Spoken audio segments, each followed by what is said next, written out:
Hey, what's up you guys? This is John Chacon with Austin Performance Fitness coming at you with another segment of the Coach's Corner. Today we're going to be talking about the Kettlebell Turkish Getup. I'm going to give you guys a quick step-by-step on how to do this movement so that you can do this in the comfort of your own homes or you can do it at your gym. You also don't have to utilize a kettlebell. You can utilize a dumbbell, you can utilize a shoe, you can utilize a number of different things. Just don't use small animals or children. Make sure that you find a weight that is, you're going to probably start out with a weight that's a lot less than you think you can do, whether you can overhead press this weight or you can push press it, whatever it is. Start light, get the movement down first, and increasing the weight will come with time. I'm going to talk about specific components of this movement. I'm going to break it down into 5 simple steps. I'm all about simplicity. I know I've heard somewhere that there's 17 different steps to this, but I'm going to break it down real easy so you guys can get it down. Some things that you can remember real quick as a reference if you're using this at your own gym or at the comfort of your own home. The origination of the Turkish Getup actually was, believe it or not, invented in Turkey. And this may or may not be real, true facts, but I like to think it is. Way back when, hundreds of years ago, there were Turkish wrestlers. They usually have these wrestling matches that were like 24, 36, 48 hours in length, where they literally were wrestling for hours and hours. But the Turkish wrestlers, what they actually used to do is utilize a movement similar to this. And they pretty sure they didn't have kettlebells, but they would utilize something similar to where they would be holding a weight, whether it was overhead or they're holding it at their shoulder. And what they would do is they would manipulate and move their body around this weight.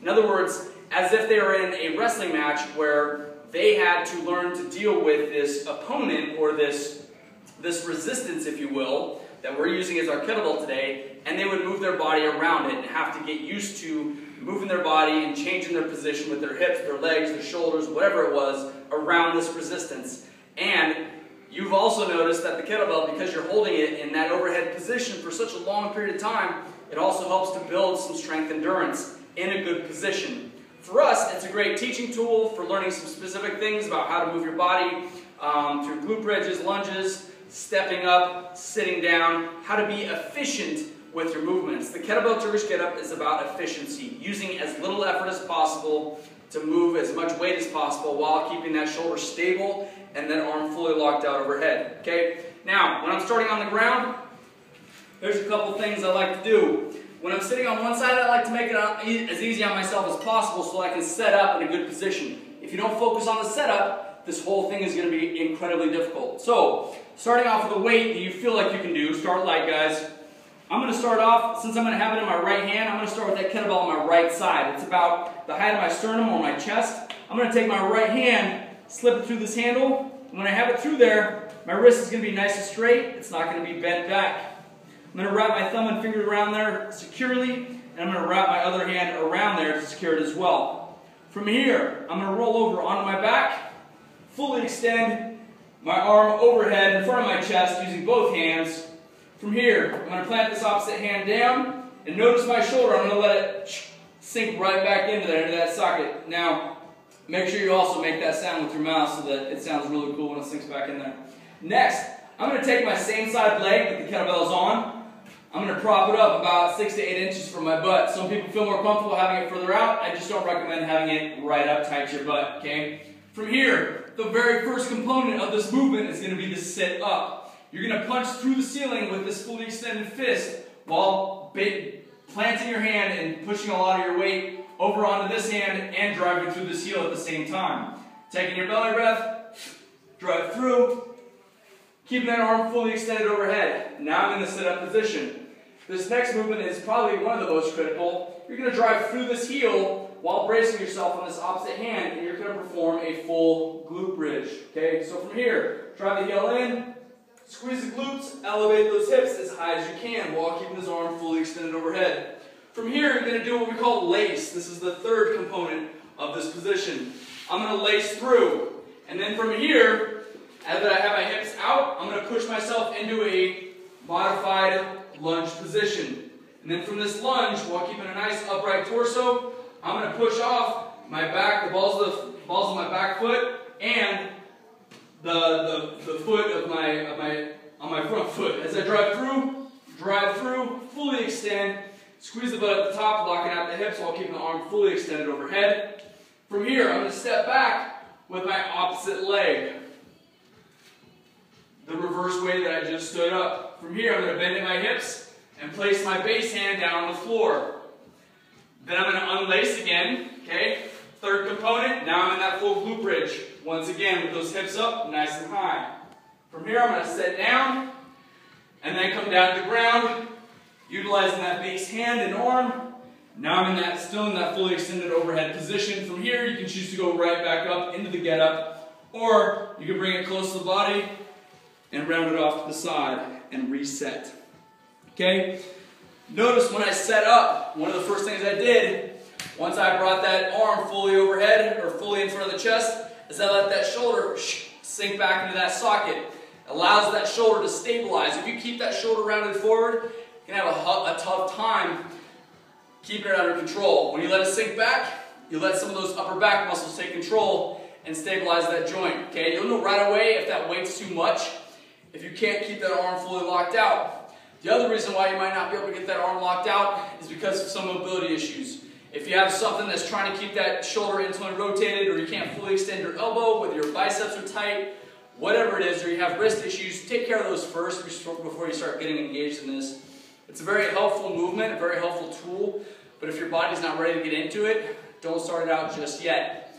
You can also break this down into components. You can start from the ground and just go up into the glute bridge portion, and then come back down, or you can even start from an overhead press position standing up and then start working your way down. They call that just a reverse get up. Okay, there are different ways to break this down. Work on the components that are most difficult for you. For most people though, the thing that I tend to see the most often, where people just kind of tend to glide through it, is they tend to forget the full glute bridge. They'll just kind of do like a half glute bridge, then they'll really struggle. They can't seem to get their leg laced through. When you do this, really make that glute bridge pronounced, and then slide it through, okay? I had the fortunate opportunity to work with a woman this morning as we were going through this. What she was finding out was that she had her heel really close to her butt, and her hand was really close in, so her glute bridge was like this. She wasn't able to get those hips up, she wasn't able to stabilize on this foot because it wasn't flat. All I had her do was kick this foot out another 6 inches, this other hand out, and then I said really pronounce that glute bridge to get it up. Same thing on the way down. If you're on your way down, from that glute bridge, let's say you just performed that lunge and you plant that hand too close and you try to unlace and you have your foot out here, it's going to be really awkward, and then you're going to have to bring yourself back down, okay? Make the moves big. Sit up, okay? Punch your fist through the ceiling. Glute bridge. Lace through, lunge, stand, and reverse. Those are your 5. Sit up, glute bridge, lace, lunge, stand. I wish I had a really cool acronym for that, but it turns out it's like SGLLS. Sounds like a new Lexus model or something like that. But anyways, if I find out something cool for you guys to remember that, you can do that. But just remember those 5 components, reverse it every time. Know that the leg that's propping you up, that's doing the glute bridge, is always the leg that's on the same side as the kettlebell, okay? Remember that. That's the side that's doing the work, okay? But other than that, that's all I got for you guys. Be safe. Use a weight that feels comfortable to you. Make sure you keep that arm overhead. If you find that weight's going forward, coming back off the side, you can't control it, best thing to do is just bring it back down and reevaluate. Okay, start out light, and I'm not kidding. Start with your shoe. Start with something that you have to focus on. A cup, something that has water in it, whatever it is, something you can't get hurt by, and then work your way through it. When you get to that point though, it is a very helpful exercise. It helps you be very aware of your body, very aware of your space, and how much energy you're putting in. The more efficient you get at this movement, number 1, you're going to develop more stability in that shoulder, wrist, and elbow component. But number 2, you're going to be able to move your body as efficiently as possible, expending as little energy as possible to move that weight and get it all the way overhead. Okay? It will help you in a number of different things that you're doing in the gym. Plus, it's a great tool to expend some calories and to build some strength. So, that's all I got for you guys today. This has been John Chacon with Awesome Performance Fitness. Another segment of the Coach's Corner, focusing on the Kettlebell Turkish Get Up today. Take care, guys. Stronger every day. Peace.